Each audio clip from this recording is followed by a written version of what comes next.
মা, আমি তো যেমন ডিউটিতে যাই সেরকমই ডিউটিতে গেছিলাম, কিন্তু আমি তো জানতাম না যে আজই হবে আমার শেষ দিন। আমি তো আমার জুনিয়রদের সাথে একসাথে কত গল্প করতে করতে রাতের খাবার খেয়েছিলাম। জানো মা, অনলাইন থেকে অর্ডার করে আনিয়েছিলাম আমার প্রিয় খাবারটা, ওটাই আজ খেয়েছিলাম। তখনও যদি একটু বুঝতে পারতাম এটাই শেষ খাওয়া, এটাই শেষ গল্প। ডিউটির বাঁধনে আমি যখন ক্লান্ত হয়ে গেলাম মা, আমার চোখ দুটো ঘুমে বন্ধ হয়ে যাচ্ছিল, একটু শরীরের ক্লান্তি মেটাতে গেলাম। তখনও যদি বুঝতাম মা সারা জীবনের মতো বিশ্রামে চলে যাব। তখন ভোর রাত, আমি ওয়ার্ডে একা।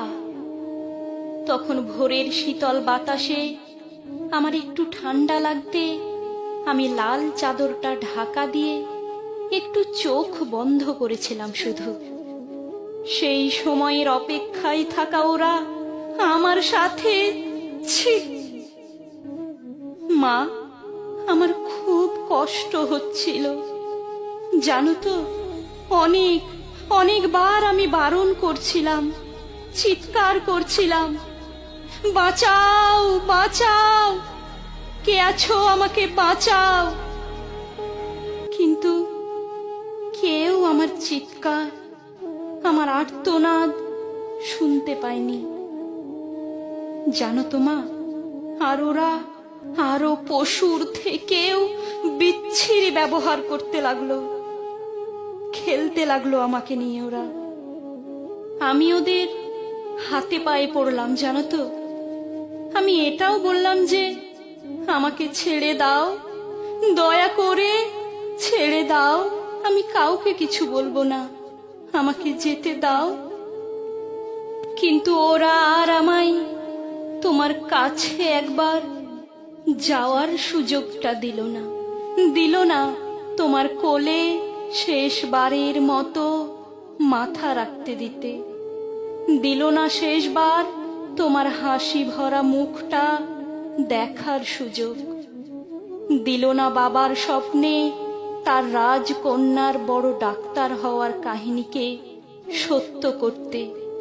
আমার গলা টিপে ধরে, নিজেদের সর্বশক্তি দিয়ে আমার গলা চেপে ধরে। জানো মা, আমি অনেক চেষ্টা করছিলাম বাঁচার, কিন্তু হয়তো আজ ভগবানও চায়নি যে আমি হয়তো বেঁচে থাকি।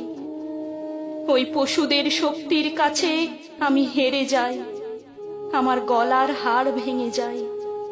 ওরা আমায় এভাবেই ওখানে ফেলে রেখে চলে যায়, ওই বিবস্ত্র ভাবে। সকালে সবাই আসে, কিন্তু এ কি, আমি কারো সাথে কোনো কথা কেন বলতে পারছি না? তোমাকেও দেখতে পাচ্ছি, তোমায় কত করে ডাকছি, তুমি শুনতে কেন পারছো না মা আমার ডাক? ও মা, মাগো, এই তো দেখো, দেখো না মা, ও মা, এই তো আমি। তুমি কাঁদছো কেন? কি হয়েছে তোমার? ও মা।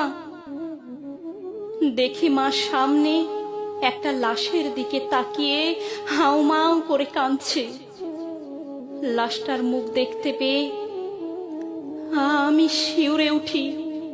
এ কি, এটা যে আমারই নিথর দেহ। আমি কি তবে মারা গেছি? আমিও কাঁদতে শুরু করলাম। সবাই আমার এই মৃত্যুতে শোকাহত। সারা দুনিয়া আমার মৃত্যুর ঘটনা আপাতত জেনে গেছে, সবাই বিদ্রোহ করছে, কিন্তু আমি আমার নিথর দেহর দিকে তাকিয়ে রইলাম। আমার শেষটা তো আরো ভালো হতে পারত। বলো মা, দেখো না মা, ওরা আমার মুখের দেহের কি বিচ্ছিরি অবস্থা করেছে।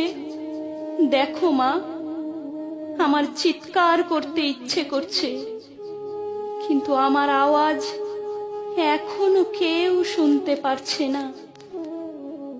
আমি এতগুলো লোকের সামনে চিৎকার করছি, কিন্তু একটা কেউ আমার এই চিৎকার শুনতে পারছে না। কেউ না, কেউ না।